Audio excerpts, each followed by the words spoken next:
एक कमोड पे तुम बैठी हो, एक कमोड पे मैं बैठा। और मैं बोल रहा हूँ, हवा चली घटा रुकी, कुछ हुआ क्या? अब तो नहीं। और कमाल है, जैसे ही था बोली ना हंसने लगी, बोलते नहीं अभी तुमने सुना नहीं, क्लाइमेक्स तो आया नहीं गाने का। लास्ट में क्या बोलता है, उसी ने क्या लिखा सुना, जरा सा कुछ हुआ तो है। तो हमारे हर गाने के पीछे कोई ना कोई कहानी थी। टाइगर को पता है, जब ये लड़का आते थे गाना गाने, तो हमेशा नदीम कोई नई ट्यून सुनाते थे, जो ट्यून होती थी उसको नहीं, और ये लोग पकड़ लेते थे दादा की जो ओरिजिनल गाना वो गाना बोलना। बहुत सारे ऐसे गाने में बहुत सारा अनुभव होता था। नबी के साथ तो हर गाने में, अनुभव के साथ तो हर गाने में जगह होता था। अच्छा, पूरे बात मेरा हालत है, मैं फर्स्ट टाइम कोशिश करता हूँ कि 100% जोड़ूँ। तुम्हारा बात तो जैसे ही गाया ना, छी छी छी सन तेरा क्या हो गया यार? राह में उनसे मुलाकात हो गई, जिसे करते थे वही बात हो गई। अच्छा गाना छी छी छी क्या हो गया समुद्र को? क्या हो गया दादा तेरे क्या हो गया? क्या कुछ प्रॉब्लम? इतना दूसरा गा रहा है क्या यार? शुरू में नहीं है, ताल में नहीं, इतना क्या हो गया? नहीं तू सीख यार, एक बार सीख ले। हाँ नहीं मैं ट्राई करता हूँ, दुआ करती तो हाँ गा। कोई मूवी मतलब एकदम कोई प्यार मोहब्बत दया माया कुछ भी नहीं है, कुछ भी नहीं है, एक सिंगल गा रहा हूँ।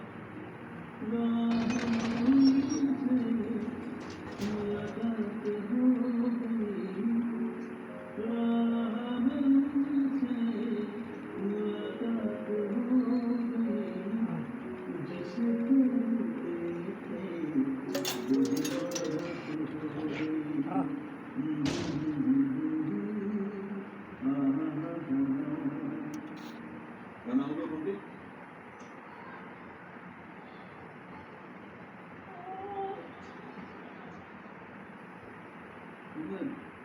मैं खड़ा हूँ, माइक पे ऐसे खड़ा हूँ, सब लगेंगे बीच तक रुकते नहीं थे। एंड हो गया ना, फिर उसके बाद है तो रिकॉर्डिंग बोला समझिए हो गया, आइए मेरे फोन रखा अंदर गया, सुन लिया, म्यूजिक है नहीं, घर चला गया। रात को 11 बजे फोन आया, कौन था? वो कौन का बोलता है, कौन मुझे? अरे तू फाड़ डाला यार, तू फाड़ डाला। अब 7 घंटा 8 घंटा बाद भी करना है। आप गाया, अच्छा गाया। अनुभव लिखते तो इतने किस्से बात में बना सब एक बात पूछनी थी, जब आप किसी हीरो के लिए लिखते हैं, सपोज अगर आप सलमान खान के लिए लिख रहे हैं तो आप अपने आप को फील करते हैं मैं हीरो हूँ, लेकिन आप हीरोइन के लिए लिखते हैं, जैसे दिल पर लिखे और बड़े सारे गाने, तो उस समय क्या दुपट्टा ओढ़ के लिखते हैं क्या? वो मिली कैसे आती है कि लड़की के लिए कैसा लिख पाते हैं? जो कपिल होता वैसे ही है, पता पड़ता। अच्छा जैसे मैंने साजन ने जो गाने लिखे तो फिल्म में हीरो शायर था, मैं शायर बन गया जी। तो मेरी पूरी नंबर बन के ये गाना लिखा तो मैं पूरी बन गया। हीरो बनना तो आसान है, हीरोइन बनना बहुत मुश्किल हो जाता है। खासतौर से गीतकारों के लिए मैंने एक बात की लाइन लिखी है, मेरी नहीं है, बड़े मशहूर दिल्ली के शायर हैं, उनके बड़े खूबसूरत गाने तुमने सुने होंगे, संतोष आनंद ने एक लाइन लिखी है कि पानी ने पानी तेरा रंग कैसा निश्चित मिला दो लगे जैसा। तो हमारा यही है, हमको जो करेक्टर दिया जाता है उसमें भूल जाते हैं और उस तरह से गाने लिखने में क्या बात है। समीर साहब की अपनी पर्सनल हीरोइन भी यहाँ पे आई, नमस्कार मैम, बहुत बहुत स्वागत है आपका। आपके लिए भी कभी इतनी 4 लाइनें कभी सुनाई है? कभी ऐसा होता ही होगा, बारिश आ रही है और चाय पकौड़े खा रहे तो आपके लिए 4 लाइनें लिखी? नहीं कपिल कमाल है, तुमने अच्छा सवाल किया कि तुम पूछ रहे ना कि आपने कभी लिखा, सचमुच लिखा था एक गाना। अच्छा, और एक बार मेरी धर्मपत्नी से किसी ने पूछा कि आपसे इंस्पायर होकर हमने कोई गाना लिखा। अच्छा मैंने बोला हाँ गाना लिखा और गाना बहुत मशहूर हुआ, आप सब जानते होंगे कि देखा पहली बार साजन की आंखों में प्यार। अरे वाह, बड़ा ही खूबसूरत गाना है। मैंने आके इनसे कहा कि भाई देखो मैं तुमसे इंस्पायर होकर मैंने गाना लिखा है, तो इनका जवाब कमाल था भाई। क्या उन्होंने कहा कि अभी तक तो मुझे लगता था कि आप अच्छे शायर हैं, सब कुछ है, मगर पहली बार मुझे लगा कि आप इतनी सफाई से झूठ बोलते हैं। तो हम कुछ भी कर लें मगर बीवियों को हमारे ऊपर कभी एतबार नहीं होगा, खासतौर से शायरों के ऊपर तो वैसे भी नहीं होना है। और बच्चे भी हैं मेरे, और they are biggest critic of mind. कभी जैसे मैंने पहले बहुत सारे गाने लिखे 90 के दौर में, बाद में कुछ फिल्में आई जब मैं वैसे गाने लिखने लगा तो लोग बहुत लड़िए क्या गाने लिखते हैं आप यार, बहुत पुराना गाना लगता है। तो मैंने इन लोगों को पढ़ा, बहुत ध्यान दिया कि ये लोग चाहते क्या। तो जब इन लोगों ने ये एतराज़ जताया तो मैंने बोला अच्छा भी हम तुम्हारी पसंद का एक गाना लिखा। फिर मैंने 2 कंपोजर्स को इंट्रोड्यूस किया जिनका मैंने सचिन देवरकोंडा का नाम सुना हुआ है, बहुत अच्छा। और उनके साथ जब मैंने वो गाना लिखा 4 बजे लेकिन पार्टी अभी बाकी है जी। तो वहाँ से बच्चों को लगने लगा कि नहीं यार पापा अभी भी जवान हैं। क्या बात है समीर साहब, बहुत चंदा आपने इतना काम किया समीर साहब के साथ, आप एक दूसरे को बड़ी भांति जानते होंगे। जाहिर सी बात है। मैं आपको कुछ शब्द देता हूँ, शब्द नहीं बेसिकली कुछ चीज़ें हैं, आप उसकी आवाज़ें निकालिए, देखते हैं कि समीर साहब गैस करते नहीं करते। थोड़ा मैं अगर मस्ती मजाक करते ज़्यादा ये लिखे हुए आपको आवाज़ें निकाल के बतानी है और समीर साहब को गैस करना है। बोला बढ़िया सुना सन सुना क्या टाइगर।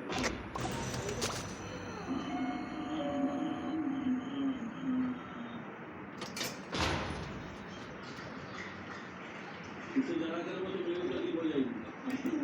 हाँ तो बताओ अभी। नहीं समझ में आ रहा टाइगर। पुराने दरवाजे का आवाज़ समझ नहीं आ रहा। अरे अच्छा यार पुराने दरवाजे का इतना ऐसी आवाज़ है। कैसे आधा घंटा तो बोल दिया आपको भी पुराने दरवाजे बोलना चाहिए था। नहीं वो आहिस्ता करके पुराना हवाई का दरवाजा ऐसे खुलता है। हाँ और तुझे भूल भूल का सब खुलता है ऐसा। Yes next.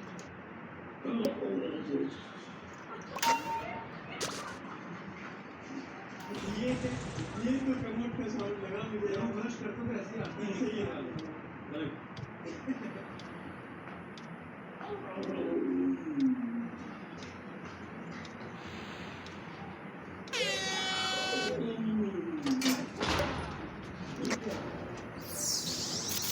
ऑडियंस बता दो भाई, मेरे सवाल का जवाब नहीं आया कोई तो बताओ।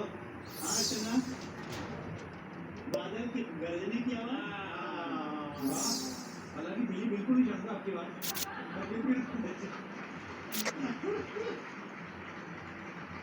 मुझे बोलूँगा सही रहता है।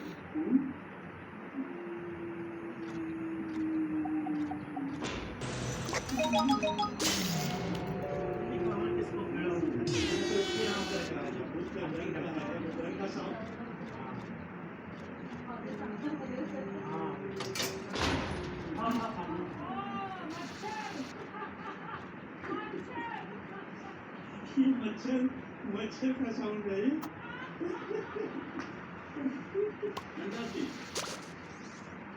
अच्छा अक्सर देखा गया है कि फिल्मों में सेम तरीके की जो सिचुएशन होती है उसके गाने होते हैं, जैसे हीरो हीरोइन जब मिलते हैं या बिछड़ते हैं या शादी के ऊपर, या जो विलेन जो है हीरोइन को अपने अड्डे पे ले जाता है। तो मैं अपने दर्शकों से जानना चाहता हूँ कि आपके मन में क्या आ रहा है, कुछ ऐसा आ रहा है कि कोई नई सिचुएशन जो है वो क्रिएट की जाए ताकि हमारे प्रोड्यूसर हमारे म्यूजिक डायरेक्टर्स के मन में आए यार ये सिचुएशन कोई भी गाना बन सकता है। ये हाँ hello sir, I am big fan of yours and मैं आप दोनों के गाने को सुन के घर में बड़ी हुई हूँ और मुझे बहुत पसंद है आपके गाने।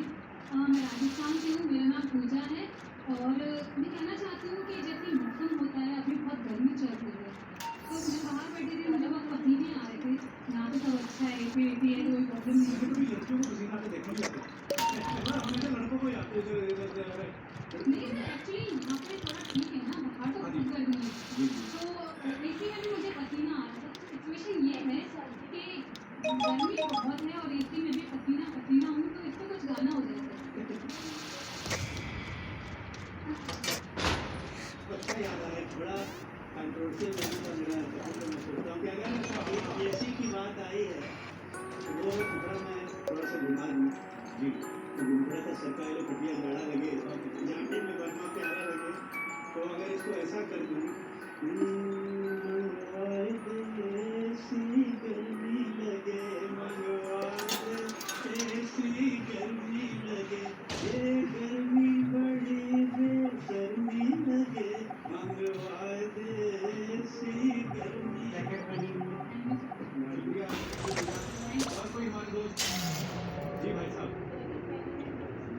रहा पूरा जैकेट पहना है टैटू बनवाए हैं क्या बनवाया सर आपने बाजू में कपिल सर जो माइक है यस दरअसल मैं भी एंकर हूँ अच्छा जी मेरे गांव में वहाँ पे भी शो वगैरह किया करते हैं क्या नाम है सर आपका मैं सरोज बाबर सांगली से आया हूँ आपका बहुत बड़ा फैन हूँ शुक्रिया सर धन्यवाद और मैं आपको बहुत ज़्यादा पसंद करता हूँ मेरी किस्मत में लड़के लिखे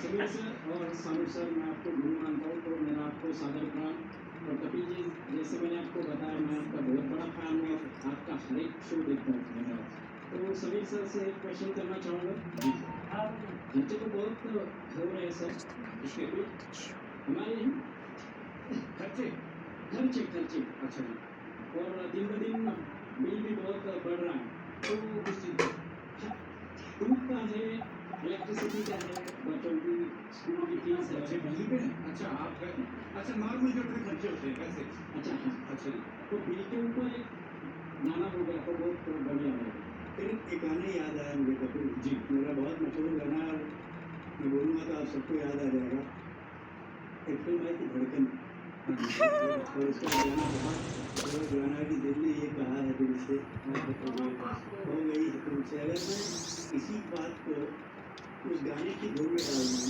आराम से दिल ने ये कहा है दिल से दिल ने ये कहा है दिल से मुश्किल हो गई है दिल से दिल ने ये कहा है दिल से मुश्किल हो गई है दिल से हाँ।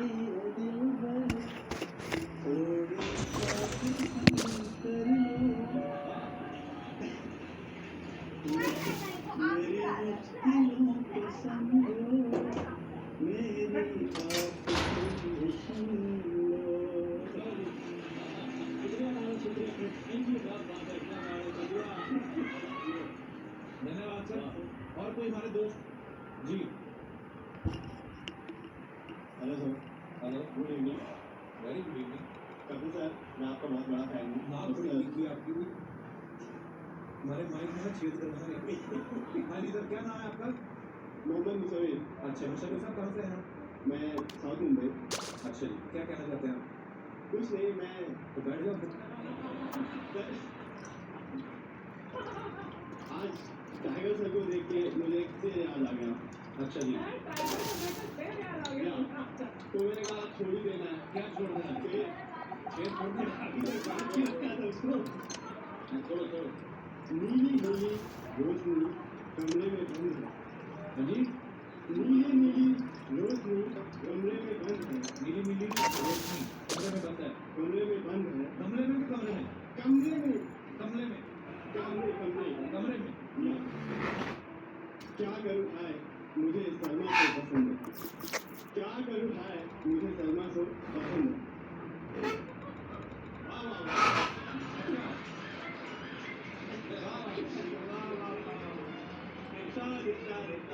क्या बात है मीटर से बाहर जाके जो आपने शायरी की है क्या बात है आप ये बनाया ना ये? कुछ आपसे ही सीखा है क्या बात है क्या शेर सुना आपका एक भी शो मैंने मिस नहीं मैंने तो किया कभी ऐसी तुकबंदी नहीं की तो सभी धन्यवाद शो में आने के लिए और कोई हमारे दोस्त हाँ पीछे वो मोहतरमा hello Kapil hello hello Sameer sir hello सानू सर और मेरा नाम पलक है मैं इलाहाबाद से हूँ सर मैं आप लोगों की बहुत बड़ी फैन हूँ समीर सर आपकी लिखी हुई बुक मैंने मार्केट से ली है मैं चाहती हूँ इसमें जो कविताएं हैं उनमें से कोई भी एक कविता आप मेरे लिए पढ़ें जरूर जरूर ले आओ तो मैं पढ़ूँ थैंक यू नहीं लेकिन ये क्या कभी ऐसे दिन में बोला कि मुझसे बैटिंग मिल गया सही टाइमिंग नहीं बहुत खराब कर दी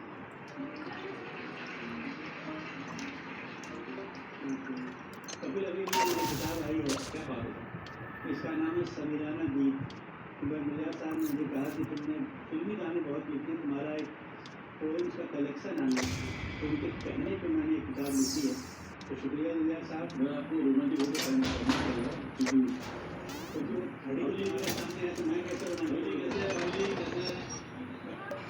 कैसे थैंक यू मगर मुझे देखने को तुम मत देख कर बोलता, मैं तो बोलूँगा ही नहीं। एक बहुत खूबसूरत चंद पंक्तियाँ सुनाता हूँ तुमको, सुनोगे कि हमने ऐसी भी क्या खता कर दी, हमने ऐसी भी क्या खता कर दी जो काबिले माफ़ी नहीं। तुमको देखा नहीं है कई दिन से, क्या यही सजा काफी नहीं?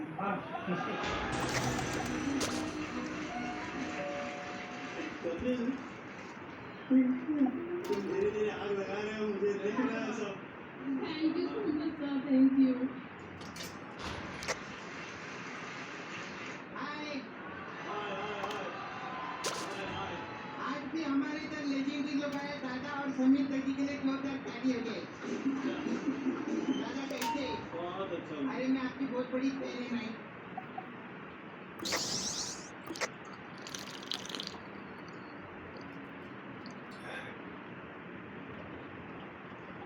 आपका गाने? उसी का वही गाने का छावा मेरा मुकेश है ना, तो आपका गाना सुन के हम लोग उधर जाते हैं और खंडाला में लॉन्ग ड्राइव पे भाई खूब काफी रहती है। नहीं, हम लोग दुपहर पे बैठ के जाते हैं। हाँ सर, सच्ची में। हाँ, हमारा मेरा छावा है ना सर, उसका शुगर धोने का काम है सर।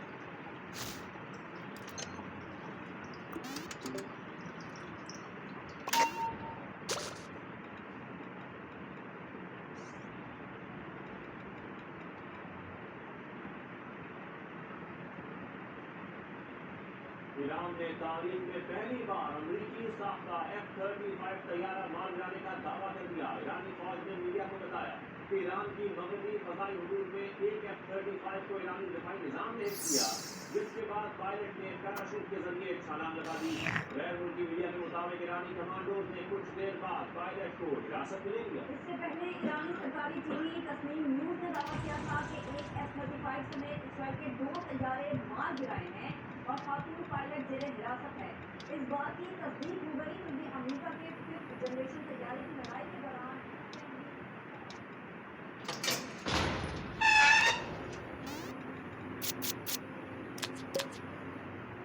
ईरान का इसराइली हमले का भरपूर जवाब ऑपरेशन गाज़ा-ए-ताज़िक का आगाज कर दिया। तल अवीव और दीगर इसराइली शहरों पर सैकड़ों मिसाइल और ड्रोन दाग दिए। तल अवीव में वज़ारत दिफा का हेडक्वार्टर तबाह, हमलों में 4 इसराइली हलाक और 90 जख्मी हो गए। सुप्रीम लीडर आयतुल्लाह खामनेई ने ईरानी फोर्सेस से पहले से 30 गुना बड़ा हमला करने की हिदायत कर दी। तेहरान ने अमेरिका, बरतानिया और फ्रांस को अपने इरादे से आगाह कर दिया। भरपूर जवाबी कार्रवाई पर तेहरान में जश्न का जवाब, ये नगमे गूंजते रहे। ईरान ने इसराइली जाहिलियत का भरपूर जवाब दे दिया। ऑपरेशन गाज़ा-ए-ताज़िक के तहत तल अवीव पर मिसाइलों की बारिश कर दी। ईरानी फौज ने 6 मरहलों में सैकड़ों मिसाइल और कामिकाज़ी ड्रोन फायर किए। इसराइली वज़ारत दिफा के हेडक्वार्टर सीरिया का बड़ा हिस्सा तबाह कर दिया। कसीरुल मंजिला इमारत भी गिरा दी। तल अवीव और दीगर शहरों में 10 मकामात पर ईरानी मिसाइल आगाज तक पहुंच गए। कई मिसाइल और ड्रोन इसराइली दिफाई निजाम ने मार दिया। उनकी सदाओं में भी ड्रोन इंटरसेप्ट करने की वीडियो सामने आ गई। ईरानी मीडिया के मुताबिक तेहरान ने बड़े पैमाने पर हमलों का फैसला कर लिया है। अमेरिका, बरतानिया और फ्रांस को अपने फैसले से आगाह कर दिया। सुप्रीम लीडर ने 5 दौरान इनकलाब की गुज़श्ता रात से 20 गुना बड़ा हमला करने की हिदायत कर दी। ईरान की भरपूर जवाबी कार्रवाई पर तेहरान में जश्न का समा, शहीद सड़कों पर निकल आए। मिली नगमों और पुरजोश नारों के साथ अपनी अफवाज का हौसला बढ़ाते रहे। ईरान ने तमाम एयरपोर्ट से अंदरूनी और बैरूनी परवाजें मुअत्तल कर दी। इसराइल के बिन बुनियाद एयरपोर्ट को भी अगली इत्तलात पर परवाजों के लिए बंद किया गया।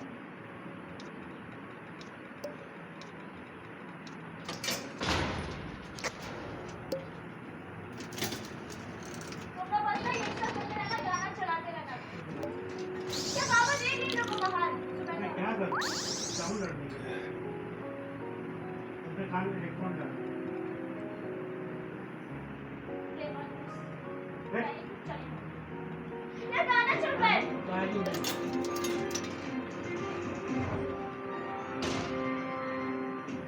ईरान पर इसराइली हमले जारी, मगरबी शहर दमाश्क में मिसाइल हमले में 2 अफराद शहीद। इसराइली हमलों में ईरान के नजदीक 2 फौजी जवानों की शहादत।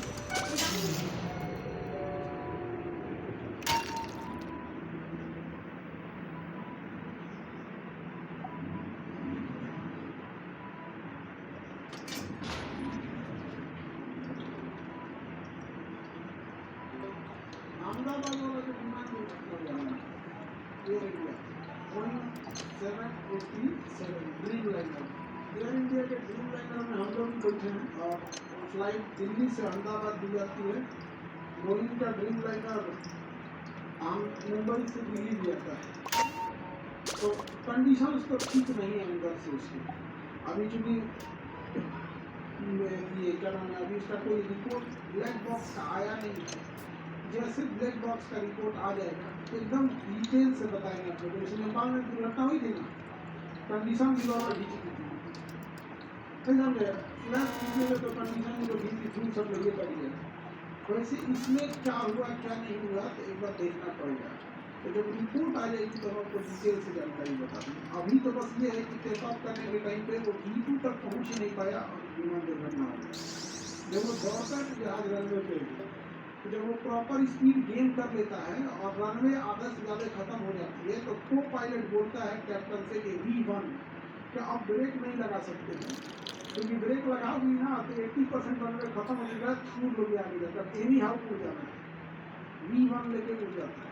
फिर एक सर्टेन हाइट तक 2000 फीट तक पहुंच जाता है, तो 2000 फीट एक सेफ हाइट माना जाता है कि वहाँ पायलट कुछ डिसीजन लेने के लिए है, कुछ गड़बड़ी आती है तो हो जाता है V2 वहाँ उसके आगे जो है फिर 600 फीट पे पहुँचा है और 600 फीट पे इंस्टॉल कर गया है। विमान इंस्टॉल किया है, अब इंस्टॉल करने का कारण इंजन फेलियर है या एंगल ऑफ अटैक है, ये दो कारण होते हैं। क्योंकि सीसीटीवी वीडियोज में पक्षियों का टकराना दिख नहीं रहा है, क्योंकि जब भी पक्षी से टकराता है तो उसकी एक पहचान होती है, इंजन के पीछे से काला धुआं आने लगता है। इंजन के पीछे से किसी तरह का काला धुआं नहीं है, तो या तो इंजन फेलियर है या फिर स्टॉल है। स्टॉल क्या होता है कि एक एंगल से ज़्यादा अगर जहाज उठ जाता है तो फिर इंजन कोई काम नहीं होता। जैसे मोटरसाइकिल वगैरह दिखेगा, एक लेवल तक झुकेगा तो आप संभाल लेंगे, एक लेवल से ज़्यादा झुक गया तो कितना शक्तिशाली आप नहीं समझेंगे। उसी तरह स्टॉल, अब ये स्टॉल हुआ है, ये तो दिख रहा है। अब इंजन फेलियर की वजह से स्टॉल होकर गिर गया तो इंजन फेलियर हो गया, पावर सप्लाई खत्म हो गया। नहीं तो अगर एंगल में ज़्यादा उठा देता, 10 से 15 डिग्री के बीच में उठाता है, 10 से 15 डिग्री, तो कई बार ज़्यादा उठ जाएगा ना, ये नहीं लगता।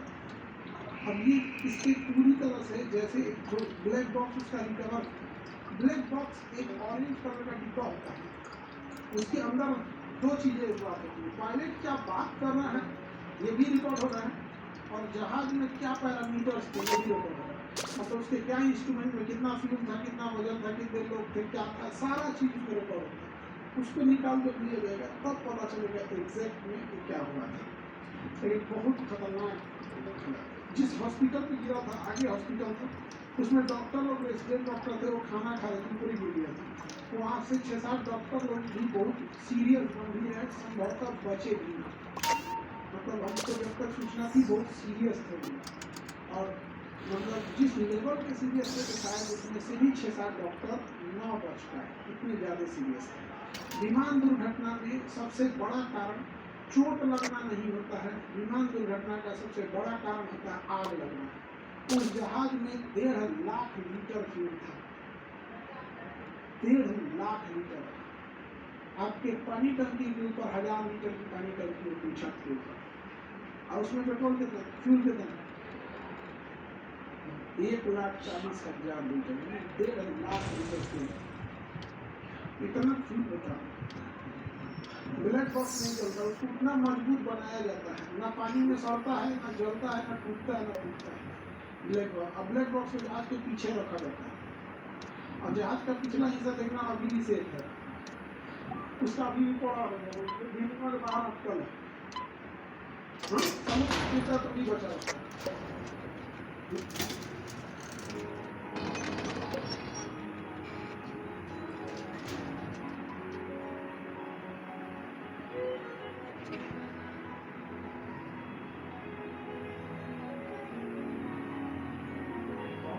क्या है यार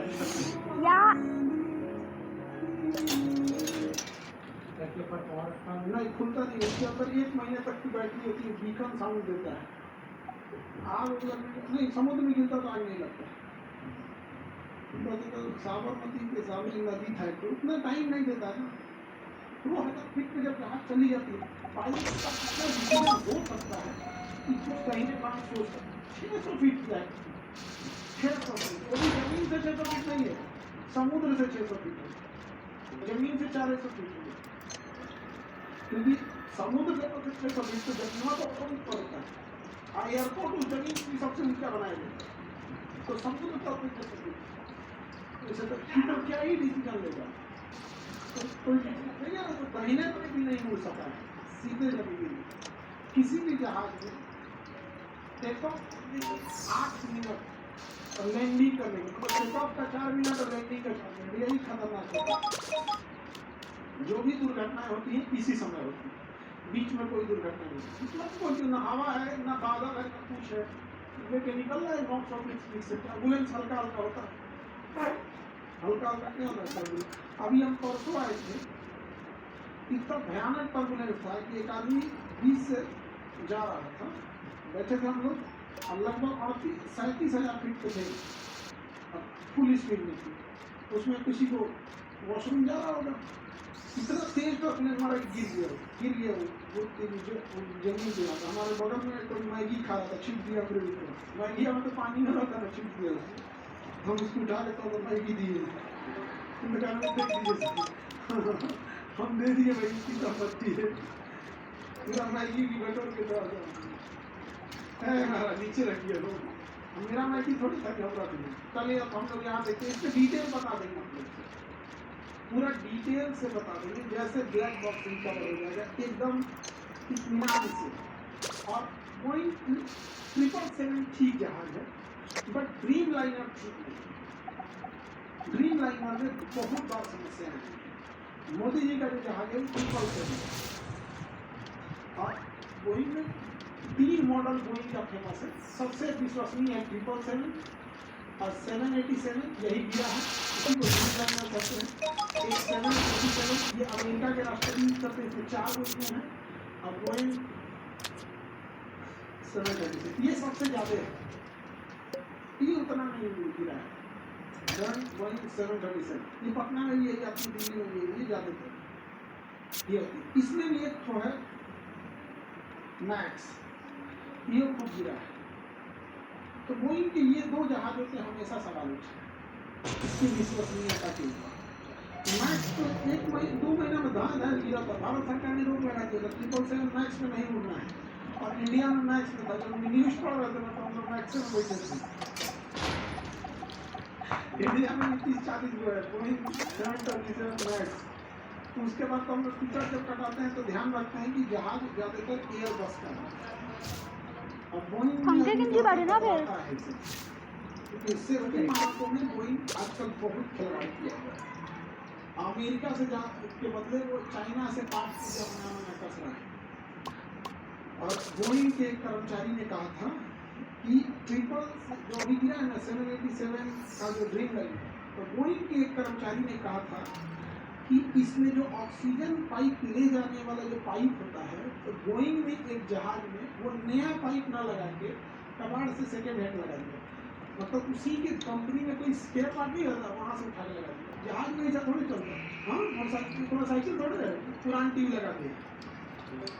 तो सोचिए आपको ब्लास्ट भी हो सकता था। उस कर्मचारी ने केस किया था, जिस दिन उसकी सुनवाई थी कोर्ट में, उस दिन उसको किसी ने गोली मार दिया। जहाज का जो है ना ऑक्सीजन का पाइप था, वो ताकि कबाड़े से उठाया लेकिन पुराना लगा, तो उसने केस किया, ऐसे पुराना कोई कहानी बता रहा है, और उसको जैसे अदालत पहुंचा पड़ा सब माफिया है।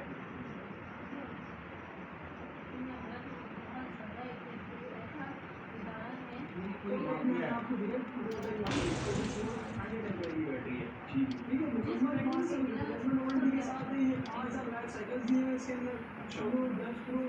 पानी वगैरह डस्ट वगैरह नहीं जा सकते इसके अंदर, यहाँ करके इसके टर्मिनल तक भी आपको मैं टर्मिनल दिला दूँ। सही है, ये प्लस में टर्मिनल देखिए, ये भी वाटर प्रूफिंग दी हुई है,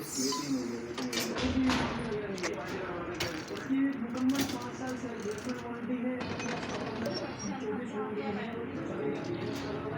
सेल करेंगे इसके अंदर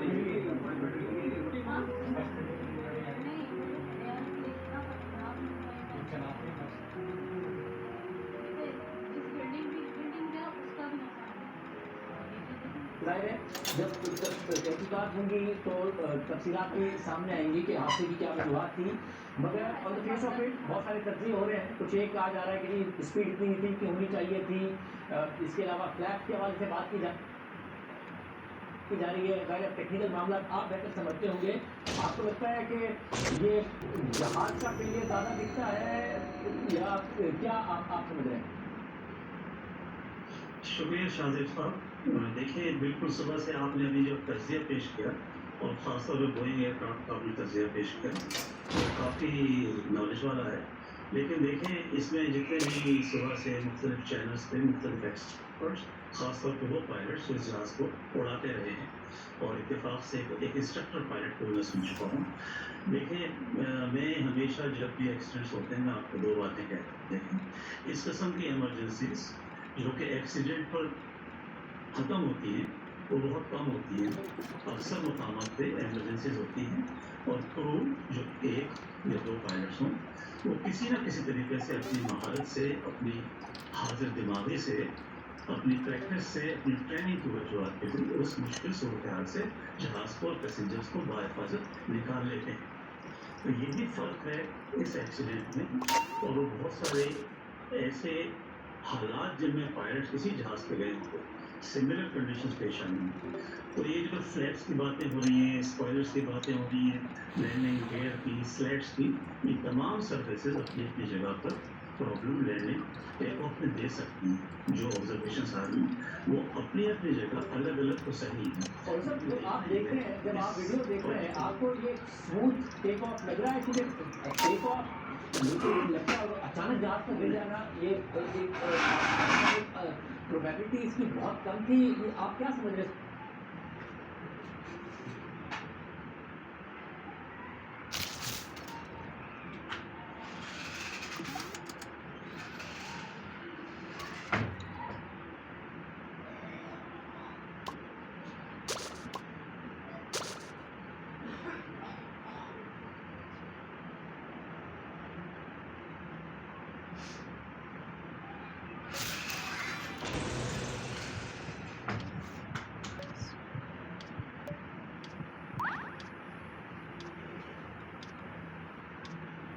तो देखिए क्या हुआ होगा। बहुत कम थी। ये जहाज तो 1 मिनट से कम टाइम में गिर रहा है। दूसरा, इस जहाज की स्पीड नज़र आ रहा था जिसको हम स्टॉल कहते हैं, यानी एयरक्राफ्ट नॉर्मली टेक ऑफ करता है और हवा में बुलंदी उसकी होती चली जाती है। किसी भी वजह से अगर वो बुलंद नहीं हो पा रहा होता है और जहाज नीचे आने लग जाए, हम टेक्निकल टर्म्स में उसको स्टॉलिंग कहते हैं, यानी वो किसी भी वजह से ऊपर नहीं होता। इसकी बहुत सी वजूहत होती हैं। इंजन फेल होना, पावर ना होना, या जिन सर्फेसेस की हम बात कर रहे हैं सुबह से और एक्सपर्ट्स बात कर रहे हैं कि जहाज़ को ऊपर जाने के लिए बहुत सारी अपने सरफेस होनी चाहिए, मैक्सिमम एरिया होना चाहिए ताकि उसकी लिफ्ट बढ़े। तो अगर वो लिफ्ट कम हो जाए, बेशक पावर हो, तब भी जहाज़ स्टॉल कर सकता है। इसमें चीज़ें नज़र तो आ रही है, लेकिन इससे कहीं ज़्यादा अहम जो चीज़ है वो ये सवालात हैं कि देखें, एयर क्रू मैं फिर आपसे कह रहा हूँ, जो एयर क्रू होता है इसकी जो ट्रेनिंग डे 1 से होती है, जब ये पायलट्स स्टूडेंट पायलट्स कहलाते हैं कि इमरजेंसी हो, इंजन फेल हो जाए तो इन्होंने जहाज़ को कैसे रिकवर करना है, ये इनकी नंबर 1 इमरजेंसी है। बाकी इमरजेंसी बाद में आती है। अब देखना ये है कि जब इस पर्टिकुलर एयरक्राफ्ट में किसी किस्म की भी प्रॉब्लम हुई, चाहे वो इंजन की हुई, चाहे एयरक्राफ्ट कंट्रोल्स की हुई, ये दो ही चीज़ें हैं। अगर ये दो चीज़ें हों तो पायलट जहाज़ को उड़ा सकता है। देखना यह है कि इन पायलट्स की ट्रेनिंग, इनकी रिस्क मैनेजमेंट की ट्रेनिंग, इनका माहौल, इनकी आपस की कोऑर्डिनेशन इतनी बेहतर थी कि उन्होंने इतनी जल्दी, लेकिन मे डे की कॉल तो उन्होंने जब की है कि जब वो मुकम्मल मायूस हो गए।